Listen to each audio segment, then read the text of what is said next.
दर्शकों, बालाजी मेहंदीपुर का नाम तो आपने सुना ही होगा। वहाँ के महंत अपना दरबार लगाते हैं। लाखों की तादाद में जनता बालाजी मेहंदीपुर जाती है। देश के अलग अलग राज्यों से लाखों लोग हर दिन मेहंदीपुर बालाजी अपनी समस्याओं का निवारण करने के लिए पहुंच जाते हैं। ये तो आम बात है, ये तो आपको पता ही है। लेकिन आप सभी तब हैरान हो जाओगे जब आपको ये पता चलेगा कि मेहंदीपुर बालाजी का महंत भी अब संत रामपाल जी महाराज जी की शरण में आ गया। जी हाँ दर्शकों, ये महंत मेहंदीपुर बालाजी में शाम शक्ति बालाजी दरबार और शिव शक्ति बालाजी दरबार लगाया करते थे।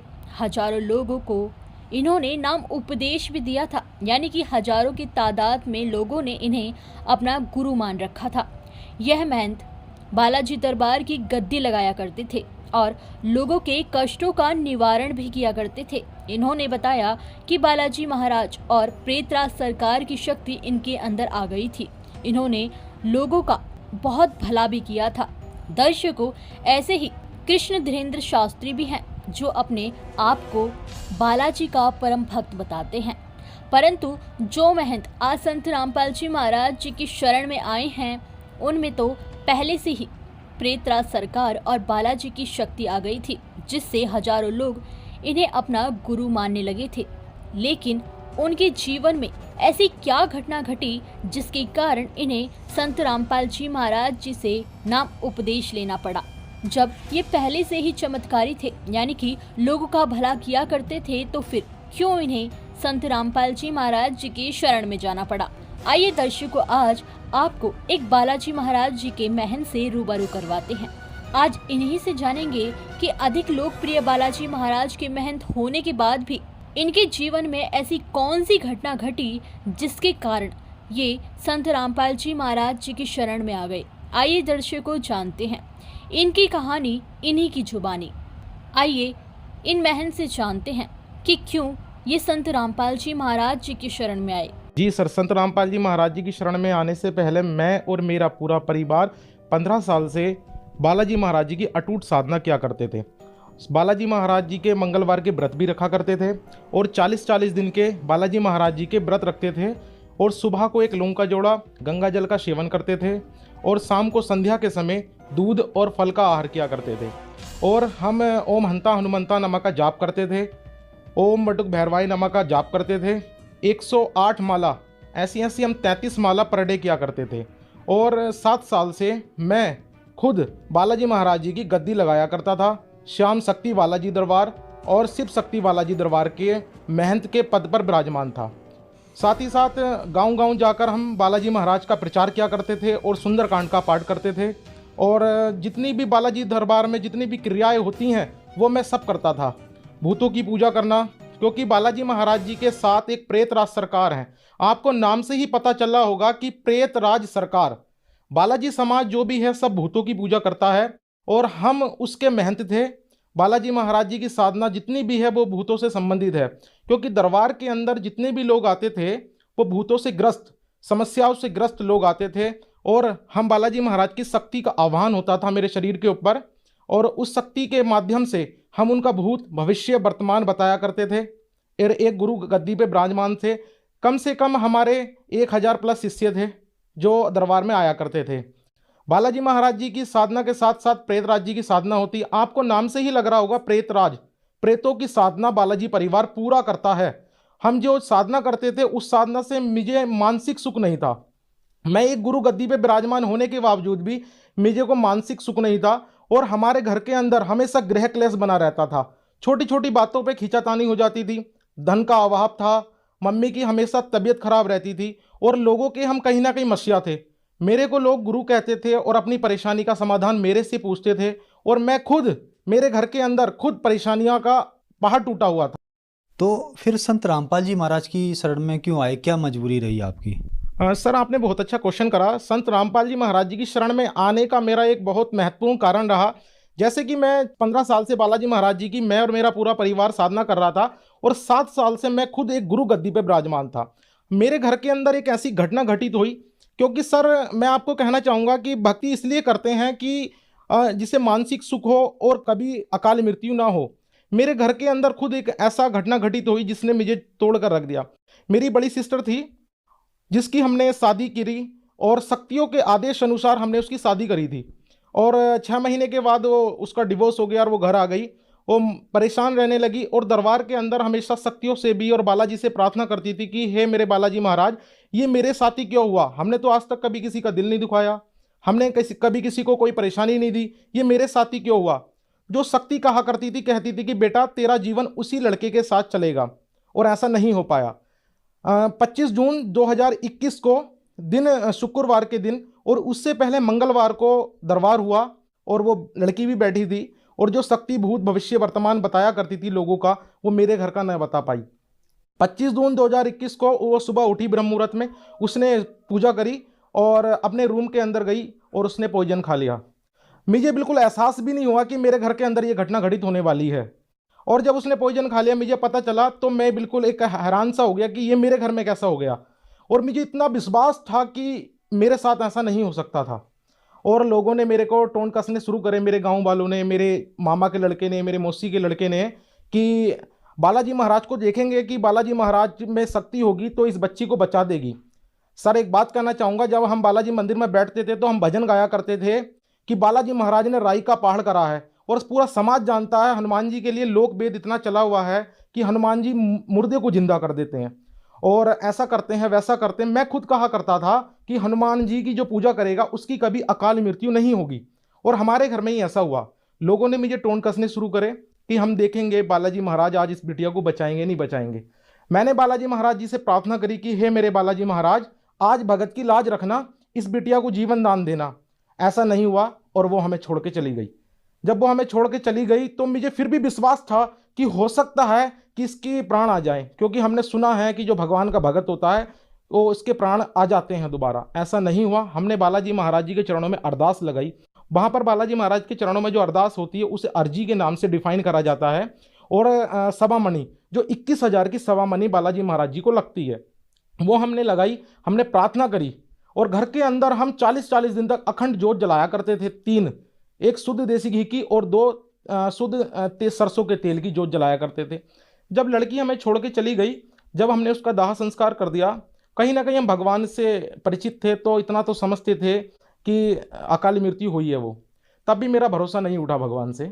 और जब लड़की को हमने दाह संस्कार कर दिया तो उसकी जो जीव आत्मा रात को मेरे पास आई और बोली कि भैया मुझे क्षमा कर देना। तो हम भगवान के संविधान से परिचित थे, हमने उसे क्षमा करा। मैंने सोचा भगवान को यही मंजूर था। फिर भगवान ने मेरे मन में कुछ क्वेश्चन उठाए।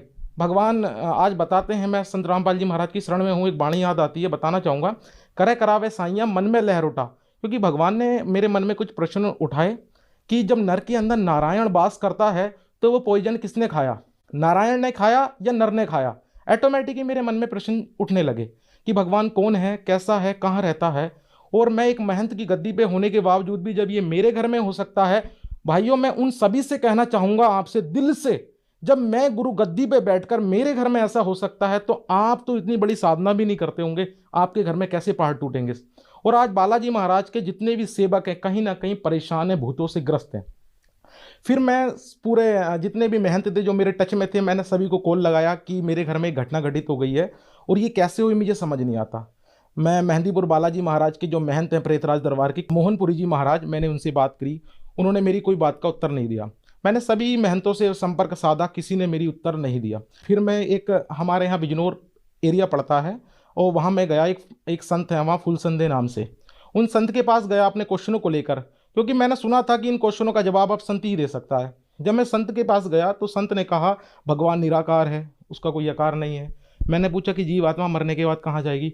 उसने कहा कि ब्रह्म में लीन हो जाती है। मुझे मतलब अपने क्वेश्चनों का उत्तर नहीं मिला और मैं वहाँ से आ गया। फिर मैंने बालाजी दरबार गया, मैंने कहा शक्तियों से मेरी बात करूँगा मैं, जो शक्ति मैं उन्हें कहता हूँ, जो बालाजी महाराज का मंदिर में आह्वान होता है तो वहाँ से दूत आते हैं और वो प्रेत होते हैं, वो उनके ऊपर आते हैं। तो मैं एक महंत जी के पास गया था, उस महंत जी से मैंने कहा कि मुझे कुछ आपके महाराज से बात करनी है। तो उन्होंने मेरी प्रार्थना स्वीकार करी, दरबार में बैठे। यकीन मानना आप सभी लोग, जब वो शक्ति आई तो मैंने जब ये क्वेश्चन रखे तो उसने जो उत्तर दिए ना, वो दिन है और आज का दिन है, जीवन परिवर्तन हो गया। मैंने क्वेश्चन करे कि भगवान कौन है, कैसा है, कहाँ रहता है? क्या बालाजी महाराज करम बंधन को काट सकते हैं? तो उन्होंने मेरे से बोला कि आप 5 दिन बाद आना, इस क्वेश्चन का उत्तर हम घाटा मेहंदीपुर, जिला दौसा, राजस्थान, हनुमान जी से स्वयं पूछ के आएंगे। और ये मेरे पास ऑन रिकॉर्ड है, ये मेरे पास आज भी रखी है। उन्होंने बोला कि बेटा हमने तो कभी कहा ही नहीं कि आप हमारी भक्ति करो, और बालाजी महाराज ने साफ बोला है कि मैं कभी करम बंधन को नहीं काट सकता। फिर उन्होंने एक बात बोली कि श्री राम जी ने बाली को छुपकर मारा था, और वही द्वापर में श्री कृष्ण बने और वाली वाली आत्मा भील बनी, उसने उन्हें मारा, तो करम बंधन तो हम भी नहीं काट सकते। मैंने बोला क्या बालाजी की साधना से मोक्ष संभव है? तो उन्होंने बोला बालाजी महाराज की साधना से मोक्ष संभव नहीं है। तो मेरे माइंड में एक रिपीट क्वेश्चन होता है, जितने भी बालाजी महाराज के साधक हैं वो सुंदरकांड का नित्य पाठ करते हैं, तो उसमें एक लाइन आती है, हनुमान जी बोलते हैं कि प्रात लेई जो नाम हमारा, ते ही दिन ताहे मिले ना आहारा। हनुमान जी उसके अंदर बता रहे हैं कि सुबह सुबह जो उठकर मेरा नाम लेगा उसे पूरे दिन आहार नहीं मिलेगा। वो मेरे अंदर माइंड में एकदम वो वाणी रिपीट हुई कि यार हनुमान जी ने तो मना करा है कि मेरी पूजा नहीं करनी। जब ये वाणी मुझे याद आई तो हनुमान जी तो इस वाणी में साफ साफ मना कर रहे हैं कि मेरी पूजा नहीं करनी है, तो और भगवान भी कोई और है। आप किसी को डाउट है तो सुंदरकांड उठा के आप इस चौपाई को पढ़ सकते हैं। तो जब मुझे लगा कि भगवान कोई और है जिसकी साधना से मोक्ष मिलेगा, तो यात्रा मैंने प्रारंभ करी और मैं अपने क्वेश्चनों का जवाब लेने के लिए जगह जगह जाने लगा, संतों के पास जाने लगा, जहां मुझे कहीं भी उत्तर नहीं मिला। जब ये वाणी मेरे माइंड में आई और ये मुझे आदेश मिला कि अपनी यात्रा को बढ़ा दो, जब मैं खोज के लिए निकला तो संतों के पास जाने लगा जहाँ पर कोई भी ज्ञान मुझे नहीं मिला। तो बेसिकली मेरा मेडिकल लाइन का व्यापार है, और उसी लिस्ट में एक डॉक्टर JS धवन जो मेरे से मेडिसिन लिया करते थे, जो संत रामपाल जी महाराज जी के शिष्य थे। तो संत रामपाल जी महाराज जी के शिष्य ने मेरे को कहा कि एक बार आप आइएगा, आपसे कुछ वार्ता करनी है। तो मैं जब आया तो उन्होंने मेरे को कहा कि आप जो साधना कर रहे हो ये साधना व्यर्थ थी, और उन्होंने मेरे को एक पुस्तक दी, ज्ञान गंगा। उन्होंने कहा एक बार इस पुस्तक को पढ़ना और फिर बैठ के चर्चा करेंगे। मैं उस पुस्तक को घर ले गया, उस पुस्तक को मैंने अध्ययन किया। जो उस पुस्तक के अंदर सृष्टि रचना थी, जब उस पुस्तक के अंदर जो सृष्टि रचना मैंने पढ़ी तो मेरे कुछ क्वेश्चनों का जवाब मुझे मिल गया। क्योंकि मेरा क्वेश्चन था कि भगवान कैसा है और कहाँ रहता है। आज तक जितने भी महंत हुए हैं और जितने भी साधु संत हैं, सब भगवान को कहते हैं कि निराकार है भगवान। उस पुस्तक में संत रामपाल जी महाराज ने सृष्टि रचना में भगवान का विस्तार से बताया है। और जब उस पुस्तक को मैंने पढ़ा तो सभी चीज़ आई। उस पुस्तक के अंदर संत रामपाल जी महाराज ने श्रीमद् भगवद गीता के बारे में बताया, और श्रीमद् भगवद गीता का मैं खुद पाठ किया करता था। मेरे घर के अंदर भी रखी थी, मेरे मंदिर में रखी हुई थी। और श्रीमद् भगवद गीता में एक अध्याय है, अध्याय नंबर 9 श्लोक नंबर 25।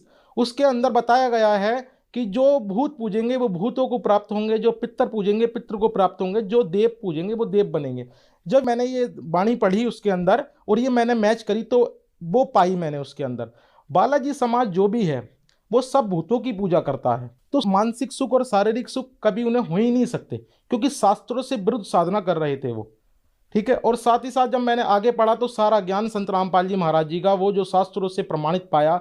आगे मैंने उसके अंदर एक वाणी पढ़ी श्रीमद् भगवद गीता में, संत रामपाल जी महाराज बता रहे थे जब मैं ज्ञान गंगा पढ़ रहा था, अध्याय नंबर 16 के श्लोक नंबर 23 में भगवान बता रहे हैं कि जो शास्त्र विधि को त्याग कर मनमाना आचरण करता है, ना तो उसे सुख होता है ना उसे परम शांति होती है।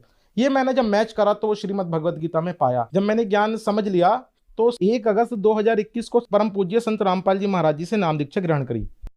सर मैं बताना चाहूँगा, जब मैंने संत रामपाल जी महाराज जी का ज्ञान सुना तो पाया कि संत रामपाल जी महाराज जी बताते हैं कि जो पुण्य होते हैं हमारे पिछले ज़माने के पिछले कर्म जो होते हैं, उसी से मेरी बैटरी चार्ज थी और उन्हीं पुण्य से मैं उन शिष्यों को लाभ दे रहा था। और जब मेरी बैटरी डिस्चार्ज हो गई, आगे चार्जर मिला नहीं, आगे गुरु मिला नहीं, जब मेरी बैटरी डिस्चार्ज हो गई तो मुझे हानि होने लगी। आज अधिकतर समाज बालाजी महाराज और हनुमान जी की साधना कर रहा है, जो पूर्णतः वेदों से प्रमाणित नहीं है। शास्त्रों में कहीं भी हनुमान जी की पूजा का जिक्र भी नहीं है। हनुमान जी तो खुद एक दास थे और हनुमान जी की साधना का श्रीमद् भगवद गीता और चारों वेदों में कहीं भी प्रमाण नहीं है। श्रीमद् भगवद गीता अध्याय नंबर 16 के श्लोक नंबर 23 में भगवान बता रहे हैं, जो शास्त्र विधि को त्याग कर मनमाना आचरण करता है, ना उसे सुख होता है ना उसे परम शांति मिलती है। जो हमारा समाज है वो श्रीमद् भगवद गीता को तो मानता है, मगर जो उसके अंदर वाणियाँ लिखी हैं, जो उसके अंदर बातें लिखी हैं, उसको नहीं मानता। सर आपने संत रामपाल जी महाराज जी से नाम दीक्षा ली, तो क्या संत रामपाल जी महाराज से नाम दीक्षा लेने के बाद आपको लाभ मिले?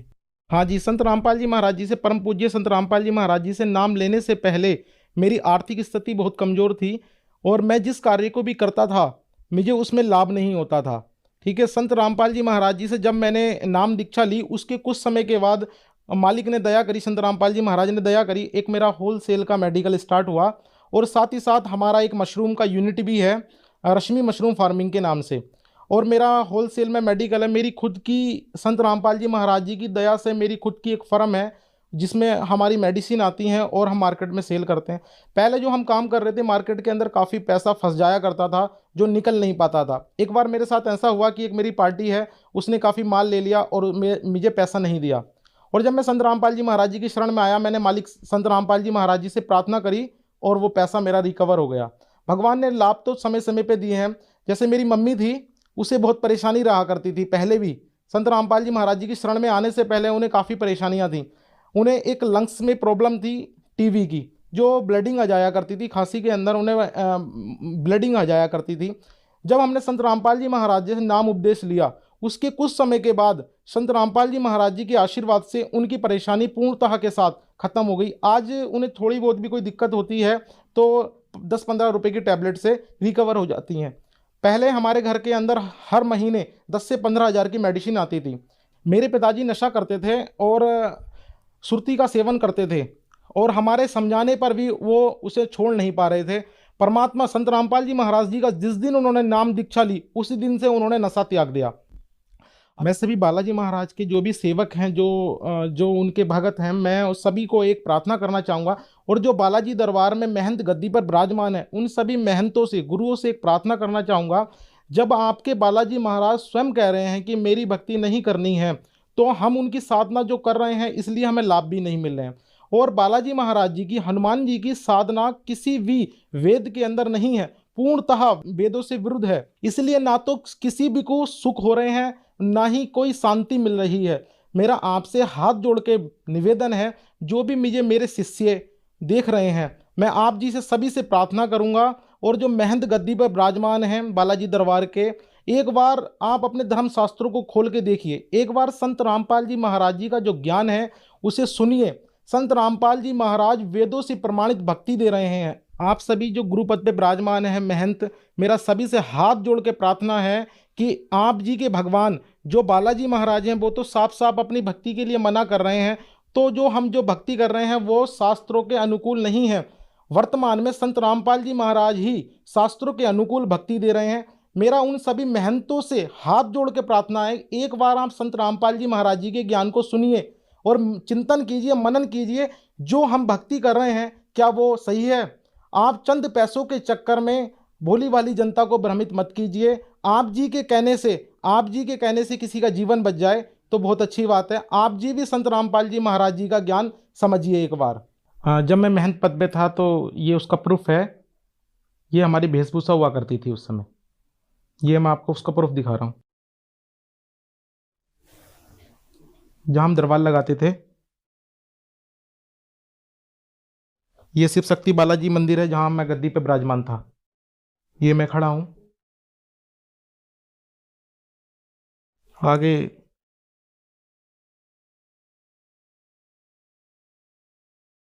मैं गद्दी पे बैठा हूँ यहाँ पर। तो दर्शकों, अगर आपको भी संत रामपाल जी महाराज जी के बारे में कोई भी जानकारी प्राप्त करनी है तो आप संत रामपाल जी महाराज जी के ऑफिशियल यूट्यूब चैनल संत रामपाल जी महाराज से प्राप्त कर सकते हैं।